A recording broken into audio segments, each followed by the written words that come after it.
Hey, beautiful people. Thank you for coming back to my channel. I guess you can call it a podcast. And today we're going to talk about The Shy, Season 4, Episode 6. So the episode starts exactly where it left off. The only thing is they did not leave us in suspense of who shot the mayor. Thank God, because nobody wanted that. Turns out that it was Laverne, which is Coogee and Brandon's mom. Guess she came back to avenge the death of Brandon.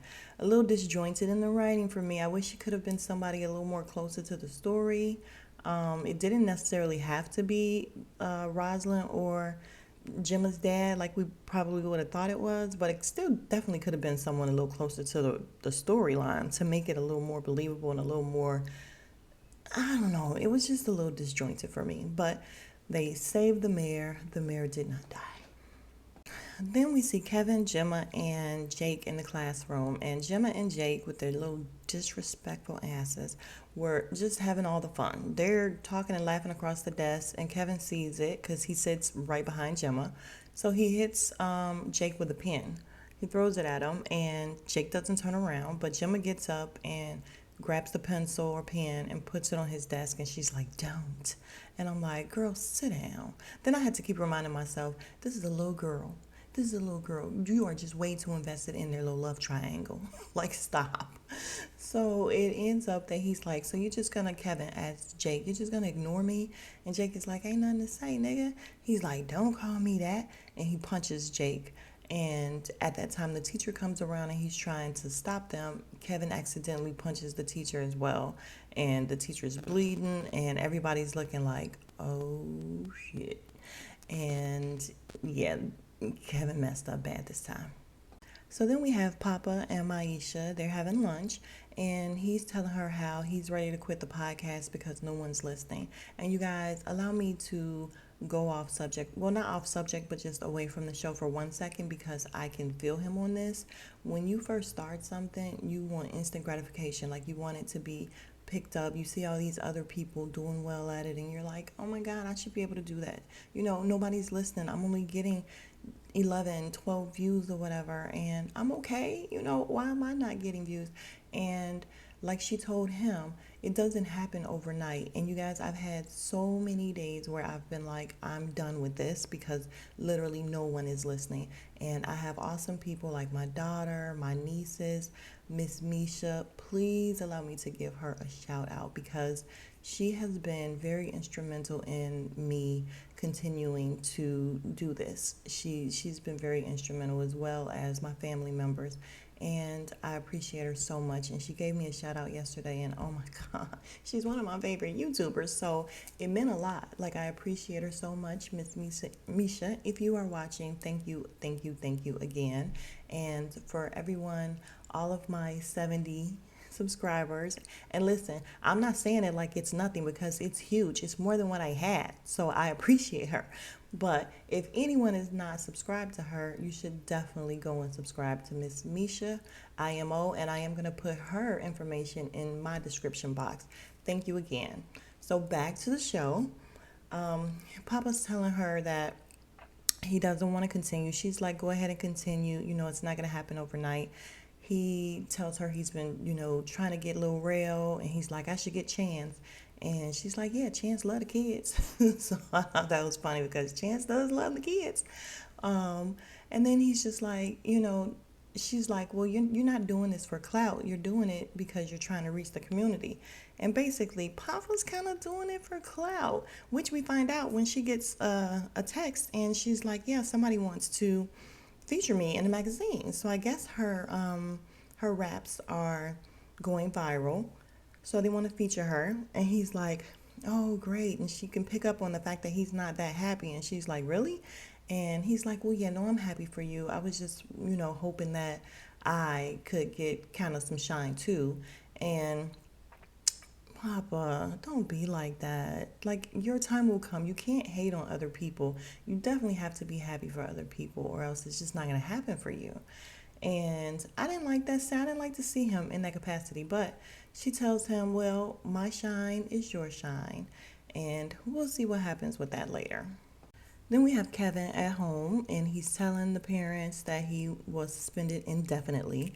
And Dre is pissed off, and he's like, I didn't mean to do it. She's like, I don't care. Nina stands up, and she's like, fuck up your life if you want to. I don't care. And she walks out. And I'm like, I'm starting to think that's actually true. Because, Nina, hello, can you just pay a little more attention to your children and what's going on with them and care a little bit more? You have Dre, who's not his biological parent, like really laying into him, and she's really upset. And where are you? So he ends up, telling her that he just wants to be a kid. And Dre is like, unfortunately, at this point, you can't anymore. Like, that's a luxury that you don't have anymore. And it's so sad. Poor little Kevin. So she ends up not even grounding him. She's like, listen, I've already grounded you, and here we are. Go do what you're going to do, because he wants to go and see Papa. She's like, I don't care, but we're not done. So then we have Dom and Tiff, and they're taking a meeting with this white lady, and she's trying to do a merger with them. And they're like, well, Dom basically is like, what's the catch? And Tiff's getting mad because the only question she asked was, will we make more money? The lady's like, yeah, of course. So that's all she cares about. She doesn't care if, when you say merger, they're trying to take a little bit. They're trying to join with your company, and not necessarily you still own 100% of your company. Like, you need to read that contract. Your attorney needs to read that contract. And Dom is more so on the side of, let's take our time and see what's going on and see what we're worth. And Tiffany just wants to take the money. So they end up, Emmett ends up telling Dom pretty much to go back to work. And I guess they don't take the merger with the lady, or maybe they put her off for a little while. Rosalind holds a press conference regarding the mayor. One of the reporters asked her, so is this an official statement from the mayor's office? She goes, well, if you're speaking to me, then you are speaking to the mayor's office. Not a huge deal. Candy's acting, yada, yada, yada. Keisha's back at work. Her little coworker comes in, the cute little guy.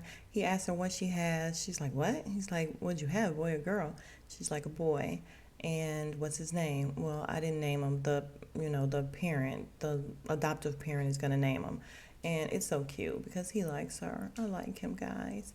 He ends up asking her out, and she's like, well, I'll let you know. Kevin's over at Papa's talking to him and Maisha, and they're setting up for something. He's talking about, the fact that Jake and Gemma got together. And Papa's like, yeah, if somebody ever touched my girl, then we'd be fighting, and I'm a man of God. Just then, Jake and Gemma come walking in. Kevin's like, what the fuck? And he's like, no, it's not a setup or anything. It's more like an intervention. I'm just trying to get you guys back together. So basically, he wants them to get on the podcast. So then we're at Jada's house, and Tiff asked Jada how Swade's doing, and she's like, he's good. He said he loves me. And they showed him his face. He was not happy. And Tiff is like, oh, that's good. Did you say it back? Emmett's like, just because he says it doesn't mean she have to say it back. I'm like, Emmett is such a man. I swear, he's such a guy. Emmett's concerned about his mom, so he doesn't want to leave her. So Tiff and the baby leaves, and he decides to stay back a little bit. So back at Papa's podcast on Clubhouse, he's asking Gemma, when did they start up? And she's like, well, we feel bad about starting up at all, but Kevin was projecting and, using substance abuse to kind of cover up. And he's like, don't be telling my business. Kevin asks what happens to loyalty, or what happened to loyalty, and Jake is like, you're not loyal. Kevin's like, I've been loyal to you. Gemma's like, you haven't been loyal to me. You don't support me. Kevin's like, you want my support a whole lot. And she's like, well, if you were passionate about something, I would support you. You just don't care about anything. So he says, I cared about you, and she says, I still love you, Kevin. He starts laughing. You still love me? Then why are you with him? And she looks over at Jake, and she's like, because I needed something different, and I'm not the same person that you were with last year, or that you met last year. Papa says, what do you mean by something different? And Kevin's like, yeah, what do you mean by that? Then Maisha chimes in, and she's like, just because you start out with somebody doesn't mean you're going to end up with them. And everybody's looking like, Especially Papa's like, where'd that come from? Kevin says, bullshit. And then he looks at Jim and says, you know what, if you want a homie hop, why don't you just say that? And then she's like, what are you calling me, a pass around? Yes, ma'am. Yes, ma'am, that's exactly what we're calling you. And yes, what you're doing is homie hopping. He said that exactly right. So, Gemma, fuck out of here. Again, I have to remind myself that this is a little girl. This is a little girl. Pull back. Kevin storms out, and Papa asks Maisha, when you said that, just because you start with someone doesn't mean you're going to end up with them, what do you mean by that? She just does this little smile and says, you need to stop taking everything so personally. Imani and Trig ends up making up. She tells him, you don't care about what I care about. He's like, I'll admit that I was judging those girls, but I'm going to do better. You guys, they are my least favorite storyline in the whole show. But anyway, they make up. So back at the hospital with the mayor and his wife, she's like the doting wife. He's telling her that it was Brandon's mom who did it. And she's like, did you kill him? He's like, yeah, I had to, because he started talking to the feds. And someone knocks at the door. He looks up and she's like, are you looking for Tracy? And she's got an attitude, I guess, because she's been there with him the whole time and he's looking for another woman. So they bring in some paperwork and she sits down and she starts to fill it out. And he's like, what are you doing? And she's like, your job. He's like, I'm not going to be in here forever. He tells her, you're enjoying this a little bit too much. She's like, I'm sorry you got shot, but I got it from here. Then we have Keisha in her bedroom pumping. And I'm thinking to myself, is she pumping just to relieve her breasts, or is she pumping because she's giving the milk to the adoptive mom? And if she is, that's a lot. So she just puts it in a bottle or whatever, and she leaves it on the table. So I assume she was just doing it to relieve herself and not giving it to the mom. Turns out I was wrong. But she looks at old pictures of herself, doing track, and she ends up texting the guy and telling him that she will go on a date with him. He wants to cook for her. She's not comfortable going to his house. And even when he said, I want to cook for you, I was like, girl, don't go to his house. Now, I like him, but after what you went through, do not go to his house. So he's like, oh, cool. We'll go to a restaurant. I really like this little guy. He's very supportive. He's like, we'll do it at your pace. It's all good. Emmett's at Tracy's community center thing, bringing food. Tracy has an attitude. He's like, where do I set up? She's kind of like, you just get your shit together. Go ahead and find, somewhere and get it done. I don't like Tracy, you guys. I think her attitude is funky. I just don't like her. Dre and Kevin comes in, and Kevin doesn't want to be there. Dre's like, well, suck it up. So basically, this is kind of sort of his punishment. Then we have Maisha and Papa at her photo shoot for the magazine, and she looks really cute, you guys. Maisha looks really cute. And after, the reporter is interviewing her and asking, where can we find your music? And before she can say, Papa jumps in and he's like, at Papa Podcast or whatever. And the reporter's like, is this your boo? And he's like, yeah, Maisha's looking really, really bugged by this. But Papa hands the reporter his card because apparently that's where you can find Maisha's music. And again, Maisha does not look happy about this. What are you doing, Papa? Come on, be better than that. So Gemma and Jake are in a room, and she's sitting on his lap, and they're talking about how, Jake's saying how he cares about Kevin, but he really doesn't want to apologize in actuality. And she's like, maybe we should. He's like, well, we can, but I don't really feel like we need to. And they start kissing, and they're about to mess around. And I'm like, Gemma, girlfriend, what are you doing? Did we ever find out where Gemma's mom is? Or maybe we just forgot, because what is going on with her? This girl just started having sex, and you're about to have 2 under your belt within a matter of months, I guess. Like, Gemma, what are you doing? So they end up getting caught. Trig comes in. He talks to Jake. Imani takes Gemma. And what's his name? Trig is telling Jake, listen, you got to care about more than just sex or whatever. You got to care about her heart. And I'm like, no mention of Kevin. Strange, but okay. Like, literally just 2 days ago, she was with Kevin. No one is going to mention that, right? And Imani's talking to Gemma, and she's like, oh, there's no judgment here. And I'm like, maybe you should judge. Maybe someone should judge and tell this little broad to slow down. Nobody's judging. They call her dad. He comes, and he's like, yeah, your place has a lot of character, because of course he's too good for any and everything. Trig's like, yeah, she's good for Jake. And he's like, I bet she is. Again, no mention of Kevin, even from her dad. Like, her dad isn't like girl, you were just with Kevin 2 days ago. What are you doing? And I don't know. I really don't know what's going on with the parenting in The Shy. So back at the community center, Emmett is asking Kevin what's wrong with him. And Kevin's like, Gemma left me. He's like, damn. And then he's like, for Jake, that's fucked up, you guy. And he's like, yeah. And then he tells him how he got suspended from school indefinitely. And he's like, don't you hate that word indefinitely? I'm like, not Jake. Emmett has been through a little bit of everything. So he can definitely relate. So Emmett tells Kevin some really good advice. Wants some advice, Kevin's like, no. He's like, well, I'm going to give it to you anyway. He's like, sometimes really shitty stuff happens so that we can learn from it. And he's like, just make sure you're learning from, you're getting taught your lesson and you're learning the first time. So then we have this random couple in the office at the community center talking to, and their kid, their daughter, teenage daughter, talking to Dre at the community center. And I'm not even going to get into what they were arguing about because I feel like it's not going to have any bearing on anything. This storyline was a little disjointed again. I'm like, what is this all about? And the guy that was in there, I'm like, he looks very familiar. Come to find out, it was Vic Mensa, and he's a rapper from Chicago. You guys, what I love about The Shy is everything is so shy. And Kevin had just mentioned Harold's, getting some Harold's. He didn't want any of Emmett's food. He was just playing because now that Dom is cooking, I'm guessing that the food is better. Remember when Emmett's food was so nasty? But yeah, so they end up getting into an argument. The girl comes out. She bumps into Kevin. Kevin's looking like, hey, who's this girl?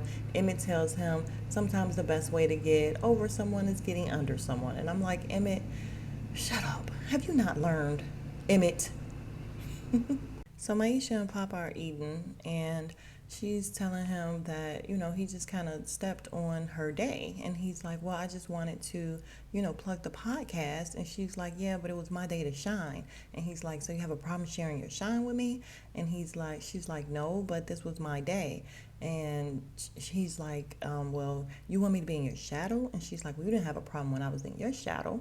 And they end up just kind of looking at each other, trying to figure out, I guess, what they're going to do.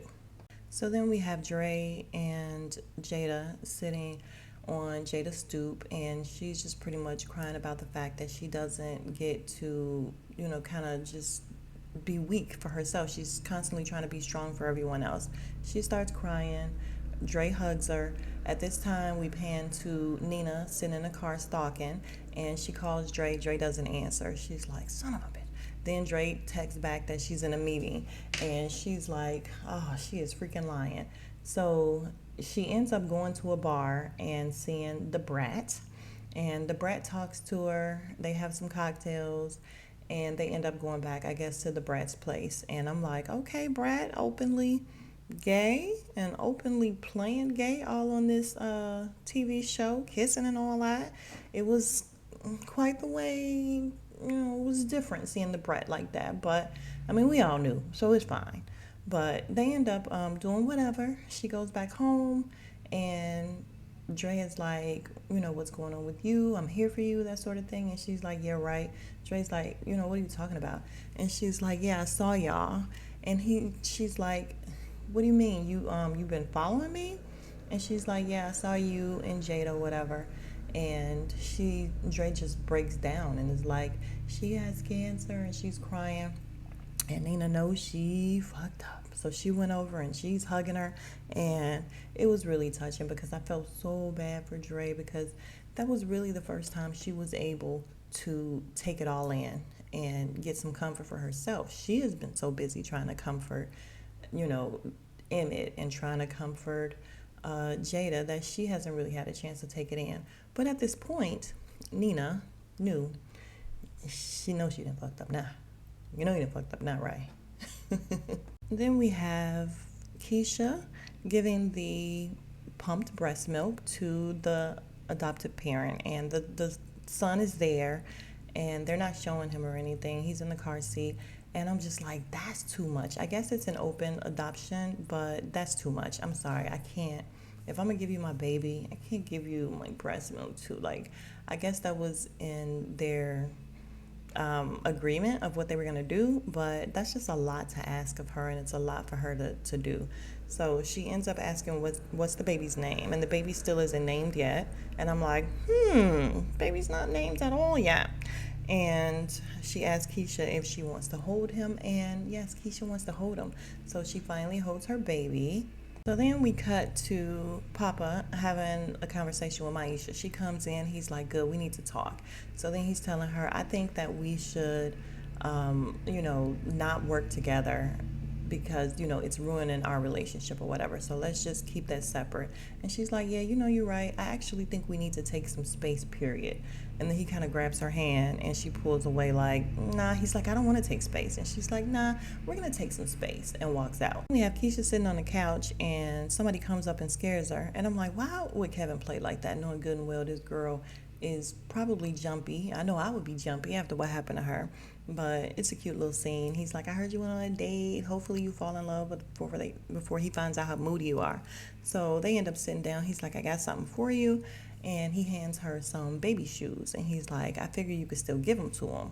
And she's smiling and looking at the shoes. So cute.